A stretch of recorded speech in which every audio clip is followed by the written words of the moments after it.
Hello everybody and welcome back to Yalan app. In this video tutorial I'm going to show you exactly how to use the tire scooter. So if this is something that you want to be able to do, well then this video is going to be perfect for you. So the first step is going to be for you to of course have the app. So if you don't have the app yet, you can either go into the App Store if you have an iPhone or Google Play Store if you have an Android. Search for tire and then get the app. And obviously it's going to also ask you to create an account if you already haven't created an account. So create an account. You can probably use, for example, your Gmail if you have to be able to create it quite quickly. And afterwards, what you're going to do, so the step number one, you're going to find an e-scooter near you on the map in the app. So just go into the app itself and then you will be able to see like a big map. And if you do have some of those tire e-scooters nearby you, you will be able to see it on the map itself. So just click on the map and then go into the scooter that is nearby you right now. And the step number two, you're going to scan the QR code to unlock the e-scooter and then you can start the ride, as you can see. So just go into the scooter and as you can see, as it shows us right here,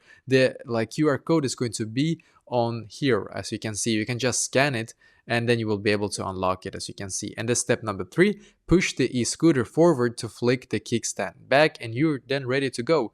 And step number four, to get moving, place one foot on the board and then use the other foot to push off and use the right acceleration lever to gain speed, as you can see. So this is just like basically generic tips. As you can see, step number five is to let go of that acceleration lever to decrease your speed or gently squeeze the left or right hand brake to slow down even more and then and to come to a stop, as you can see. And the step number six, use the left and right indicators to signal your movements to other road users. So this is once again just generic guide on exactly how you can actually use the scooter itself. And then step number seven, which is actually quite important, when you're done, park in a designated parking spot or find a safe place on the pavement away from pedestrians, as you can see. So this is also good when you're actually done with the scooter itself. You can just park it, and then to be able to actually park it and then stop the charge, you will need to pull the e-scooter back onto its kickstand and then tap and ride in the app, and then you're done. You will be able to see